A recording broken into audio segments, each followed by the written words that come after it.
আপনার ওয়াইফকে অপহরণ করেছিল এই শেখ মুজিবের, তারপর গোলাম মোস্তফার ছেলে, এরা কামালের বন্ধু বান্ধবেরা। এটা না, গাজী মুস্তফা নিজে ছিল। নিজে। তো হ্যাঁ, নিজে। আপনার স্যার, আপনি এটার বিচার চেয়েছিলেন শেখ মুজিবের কাছে। আমার বউ করেন, জি কন্টিনিউ করেন স্যার এবার। হ্যাঁ, যে আপনি আপনি প্রাইম মিনিস্টার, কারণ ঘটনাটা কি ছিল স্যার? ঘটনাটা কি ছিল স্যার, একটু শুরু থেকে বলুন। এটা একটা মানে মজার ঘটনা।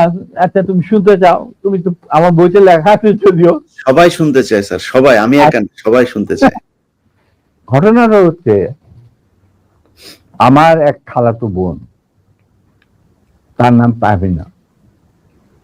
তার বিয়ে ঠিক করেছিলাম আমি আর নিম্মি কর্নেল রেজার সাথে, যে আমাদের চেয়ে জুনিয়র চাকরি। তার সাথে বিয়ে হবে, অনুষ্ঠান হবে লেডিস ক্লাবে। তো দুপক্ষই আমাদের পরিচিত, অতএব আমরা হলাম ভায়া মিডিয়া। ঠিক আছে। তখন আমরা কি করলাম, সমস্ত অ্যারেঞ্জমেন্ট আমাদের উপরে দায়িত্ব আসলো। তো কাকে রাখি আর কাকে বাদ দেই, এত মানুষের সাথে পরিচিতি। তো আমরা যাই হোক বেশ ভালোই, প্রায় 2-3 হাজার লোকের মতো লোক ইনভাইট করা হলো দুই তরফে। চলছে বিয়ার আসর। তখন আমার একমাত্র শালা, যার নাম বাপ্পি, ও ম্যাকগিল ইউনিভার্সিটিতে পড়তো, ওখান থেকে ছুটিতে আসছে দেশে। He was also present in the ceremony. আমি আর নিমিত দুই পক্ষের মানে হোস্ট বলতে পারো, সবাই দেখাশোনা করছি। বাপ্পি বসে আছে ছেলেদের যেখানে বসার জায়গা সেখানে। তখন লম্বা চুলে একটা ফ্যাশন ছিল, he has just come from Canada, তো লম্বা চুল, and he had beautiful hair and he was a handsome man. আমার মতো এত খারাপ চেহারার লোক ছিল না। ওটা অনুষ্ঠানের শেষ হওয়ার আগে বলবো স্যার, জি বলেন। আচ্ছা, তারপর তোমার ও বসেছিল অন্যান্য গেস্টদের সাথে। তার পিছনের রোতে Gazi Golam Mostafa and his wife was also invited in that function from the other side, not from our side, মানে ছেলে পক্ষের। বুঝতে পারছি। তো গাজী গোলাম মোস্তফার ছেলেরা আর তার সাঙ্গভঙ্গ পিছনের সিটে, পিছনের রোতে সিটে বসা। তাদের মধ্যে একটা ছেলে বাপ্পির চুল টান দিল পিছন থেকে। তো বাপ্পির পিছনে, ভদ্র মানুষ, বিদেশে থাকে, বিদেশে বড় হয়েছে, পিছিয়ে বললো, কিছু বলে নাই, সামনে আবার ওরা চুল টান দিল। দ্বিতীয়বার টান দেওয়ার পরে বাপ্পি পিছনে তাকে দেখো যে একটা ছেলে হাত সরিয়ে দিল। তখন বল যে তুমি চুল টান দিয়েছ? বলছে হ্যাঁ। বলেছি কেন? আমরা দেখছিলাম যে এত সুন্দর চুল, এটা কি পথ চুল না আসল? আচ্ছা, চিন্তা কর। সে তখন ইউনিভার্সিটিতে পড়ে, আর এই পুচকে ছেলে তখন মধ্যে স্কুলেও পড়ে না, বা স্কুলে 6-7 ক্লাস হবে। তখন বাপি বলে, বেয়াদব ছেলে, তুমি আর এখানে বসবে না, তুমি অন্য কোথাও গিয়ে বস। ওরা বেরিয়ে চলে গেল। আমরা কিন্তু কিছুই জানি না, মানে আমি আর নিমি এত ব্যস্ত, দুই পক্ষকে দেখাশোনা, খাওয়া দাওয়া চলছে। হঠাৎ দেখলাম দুটা মাইক্রোবাস, রেড ক্রসের, আর একটা গাড়ি, গাড়ি সবুজ রঙের গাড়ি, আগে পিছনে দিয়ে মাইক্রোবাস। মাইন্ড ইউ, তখন কিন্তু আমার নিজের personal security guard with wireless মজুদ লেডিস ক্লাবে। আমি কুমিল্লা থেকে আসছি বিয়ের জন্য। তো না ছেলে আমাদের গার্ড নিয়ে চলাফেরা, এটা তো আর্মির নিয়ম, এটা তুমি জানো। আসলো, থামলো, দুইটা মাইক্রোবাস থেকে প্রায় 8 জন ট্রেঙ্গারধারী সাদা পোশাক পরা লোক নামলো, আর পোক্সো গাড়ির থেকে নামলো গাজী গোলাম মোস্তফা স্বয়ং। তার স্ত্রী কিন্তু উপস্থিত মেয়ে মহলে। উনি গাড়ি থেকে নেমেই চিৎকার করতে শুরু করলেন, মেজর ডালিম কোথায়, মেজর ডালিম কোথায়, মেজর ডালিম কোথায়, বহুতবার বাড়ছে, আর সহ্য করা যায় না। আমি অবাক হইলাম, এরকম চিৎকার করছি কে? তখন একটা ছেলে এসে, একজন ভিওজে ট্যাক্স প্লাটুনের একটা ছেলে, আমার নামটা মনে নাই, এসে বলল যে ভাই আপনাকে খুব করতে এই চিৎকার করতে গাজী গোলাম মোস্তফা, তার সাথে 8-10 জন ট্রেনগারধারী লোক আছে। মাইন্ড ইউ, তখন কিন্তু army was deployed in the whole country to recover illegal arms. আর আমাদের ঢাকা হেডকোয়ার্টার ছিল রেস কোর্স, আমরাও সেই অপারেশনে যুক্ত ছিলাম। যাই হোক, আমি বাইরে আসলাম, আসে গাড়ি গোলাম মোস্তফার সামনাসামনি বারান্দাতে। আমি মেজর ডালিম, আপনি আসুন, আপনার বেগম সাহেব তো আছেন ভিতরে, আপনি আসুন, বরবধূকে আপনি দোয়া করে দেন। হারামজাদা বারবার আর্মির, আজকে আমি উচিত শিক্ষা দেব। আমি দেখলাম আমার চারদিকে ঠাকাইলো প্রায় 4-5 জন মানুষ, আর 4-5 জন খালের দাঁড়িয়ে। আমি এটা কি, আমি একজন ট্রেন মানুষ, আমার স্কট আছে ওখানে প্রায় 4-5 জন, ওয়্যারলেস আছে, I can call anyone any time, MP unit, যে ইউনিট দরকার হয়। এই কি অবস্থা, একটা বিয়ে বাড়ির মধ্যে এরকম একটা হুলস্থুল কাণ্ড। আপনি দেখেন কিছুই, কি ব্যাপার কি, আপনি আজকে তো উত্তেজিত করেন। আমি তো জানি না যে এর মধ্যে কি ঘটনা ঘটে। ওঠ, উঠা, মাইক্রোবাইক আমাকে ঠেলতে ঠেলতে নিয়ে যাচ্ছে মাইক্রোবাইক। আপনি ব্যাপার কি গাড়ি, এটা একটা বিয়ে বাড়ি, একটা মেয়ের বিয়ে হচ্ছে, আর আপনি আমাকে বলছেন উঠ, কি আমার কাপড় টাপড় ধরে 4 জন মিলা আমাকে উঠালো।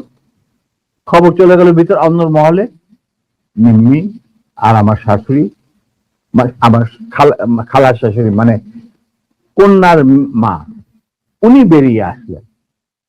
ওনারা আসলেন যে কি ব্যাপার, দেখে যেরকম আমাকে ঠেলাঠেলি করে উঠানো হচ্ছে মাইক্রোবাসে। আমি মাইক্রোবাসে উঠলাম, উঠে দেখি চুল্লু আর আলম নামে 2 জন মুক্তিযোদ্ধা, ট্র্যাক প্লাটুনের সদস্য, তারা ছিল আমার ছোট ভাই স্বপনের সাথে, স্বপন বীর বিক্রম। ওদেরকেও মারতে মারতে মানে রক্ত বের করে ফেলেছে, মুখ দিয়ে রক্ত ঝরছে, আহত অবস্থায় তারাও মাইক্রোবাস। তখন আমার খালাম্মা গাজীকে বললো, গাজী সাহেব আপনি কি করছেন, আমার মেয়ের বিয়ে হচ্ছে, আর দে আর দি, তারা বর পক্ষেরও কন্যা পক্ষেরও। কি হয়েছে কি, ওরা তো ব্যস্ত, বলে আমি ওদেরকে উচিত শিক্ষা দেবো, ওকে আমি উচিত শিক্ষা দেবো।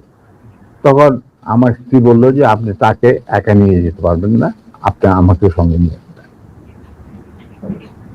ঠিক আছে চল, ওরেও ধাক্কা দিয়ে উঠায় দিল মাইক্রোবাসে। তখন আমার খালা বললেন, গাজী সাহেব আপনি কিন্তু বাড়াবাড়ি করছেন, ঠিক আছে, যেখানে আপনি নিয়ে যেতে চান আমিও যাবো সাথে। গাজী কি স্যার তখন ঢাকা আওয়ামী লীগের সভাপতি নাকি? তখন সে আওয়ামী লীগের সভাপতি নয়, he was also the chairman of the Red Cross। বুঝতে পারলাম, শেখ মুজিবের সবচেয়ে প্রিয় লোক সে। তখন সে ঢাকার মধ্যে মানে ঢাকা শহরে সে হলো মুজিবের সবচেয়ে বড় লাঠের সর্দার। অশিক্ষিত মূর্খ মানুষ সাধারণত রেড ক্রসের চেয়ারম্যান হয় না, কিন্তু ওকে বানানো হয় যাতে করে লুটের এই যে রিলিফের মার চুরি চামারি করতে সুবিধা। যাই হোক, সেটা অন্য ব্যাপার। তারপরে আমাদেরকে নিয়ে উনি গাড়ি ঘুরে চললেন প্রথম ফার্ম গেট দিয়ে ভিতরে ঢোকার পরে আমি দেখলাম যে আরে সম্পূর্ণ কোথায় চাচ্ছে লক্ষ্মীবাড়ি ক্যাম্পে নাকি। তখন আমি চিন্তা করছি কি করি। এর মধ্যে আমার খালা আর মিমি নিজেদের শাড়ি ছিঁড়ে চুল্লু আর আলমকে ব্যান্ডেজ করে দিয়েছে, মানে যেখানে যেখানে ক্ষত, তার দিকে রক্ত পড়ছিল। আমি হঠাৎ বললাম, গাড়ি থামাও driver. In the meantime Swapan Bapi ওরা কিছু গেস্টকে বোধহয় বাড়িতে পৌঁছে দেওয়ার জন্য নিয়ে গেছিল গাড়ি করে, বা গাড়ি আসছিল না, ছিল কিছু, ওরা উপস্থিত ছিল না। তো আমি বললাম গাড়ি থামা, ড্রাইভার গাড়ি থামা দিল। আমরা তখন আমার গাড়িতে প্রায় 4 জন ট্রেনধারী লোক, তাদের একজনকে বললাম যে তুমি গিয়ে ওই সামনে যে গাড়ি গোলাম মোস্তফা বসে আছেন, কাজী গোলাম মোস্তফা সাহেবকে বলেন নাই এখানে আসেন। Somehow that man with train guard, he got down and went to Gazi. গাজীও তখন স্টপ হয়ে গেছে, যে পিছনে গাড়ি স্টপ হয়ে গেছে। আসে বলছে, ওনাকে বোধহয় বলছে যে আপনাকে উনি ডাকছেন, বুঝে দাঁড়িয়ে গাজী ইসলাম দরজা খুলে আমাদের মাইক ব্যবসা আসলো। তখন আমি গাজী গোলাম মোস্তফাকে বললাম যে গাজী সাহেব, আপনি তো আমার নিয়ে চলছেন, কোথায় নিয়ে যাচ্ছেন জানি না, কিন্তু একটা কথা মনে করে রাখেন, আপনাকে মনে করাই দিচ্ছে আপনার ভালোর জন্য, যে আপনি যে আমাদেরকে এই মাইক্রোওয়েভে রেড ক্রসের মাইক্রোওয়েভের মধ্যে ঢুকায় নিয়ে আসছেন, এটা কিন্তু হাজার হাজার মানুষ, শয়ে শয়ে মানুষ দেখতে উপস্থিত ছিল। অতএব আপনি কিন্তু আমাদের সাথে যাই করেন আপনি কিন্তু পার পাবেন। এইটা শোনার পর গাজী গেল একটু ঘাবড়ায়, যে তাই তো, আমি যে উঠাই নিয়ে আসছি এটা তো সবাই দেখছে। তখন আমি বললাম যে আপনি যাই করেন, আমি আর উনি যখন একটু হতভম্ব বোধ দেখাচ্ছে, আমি বললাম যে গাজী সাহেব, আমি আপনাকে একটা পরামর্শ দিই, আপনি যাই করেন আপনি শেখ সাহেবের কাছ থেকে আগে পারমিশনটা নিয়ে নেন, এছাড়া আপনি বাঁচতে পারবেন না। এর মধ্যে আমার ছোট ভাই স্বপন বীর বিক্রম ফেরত আসছে লেডিস ক্লাবে, বাপ্পি ফেরত আসছে। ওরা শুনলো যে এই ঘটনা ঘটছে, ওখান থেকে সোজা স্বপন চলে গেল এমপি ইউনিটে, ঢাকা ক্যান্টনমেন্টে। ওখানে গিয়ে বললো যে এরকম অবস্থা, বিয়ে বাড়ি থেকে কিডন্যাপ করে। এই বিয়েতে কিন্তু জিয়া রহমান উপস্থিত ছিল, শফিলিও উপস্থিত ছিল, খালেদ মোশাররফ, মানে সবাই উপস্থিত ছিল। আচ্ছা, তো ওনারা তখন চলে গেছেন। সেদিন কি একটা কি ছবি দেখানোর কথা ছিল,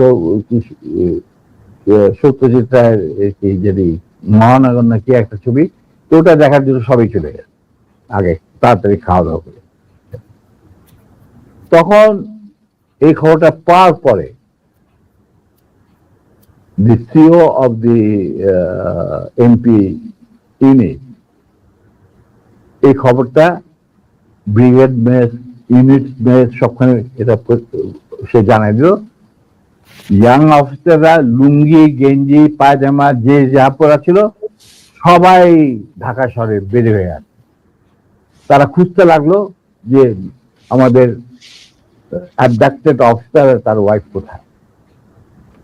আর একদল সোলজার এমপি পাঠানো হলো, যারা ওই অবৈধ অস্ত্র কালেকশনে ডিপ্লয় ছিল।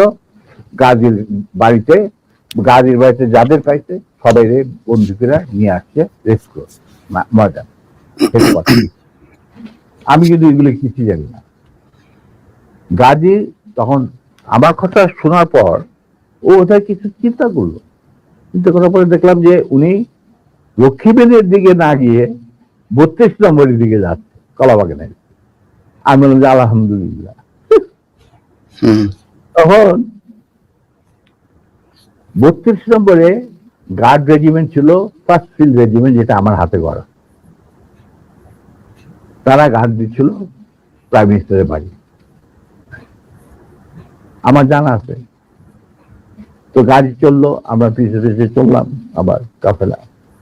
কাফেলাকে গাজী 32 নম্বরের গেটের ভিতরে ঢুকতে না দিয়ে বাইরে খাড়া করায়, স্টপ করা পর গাজী তার গাড়ি নিয়ে ভিতরে চলে যায়। আমরা ওখানে থাকলাম।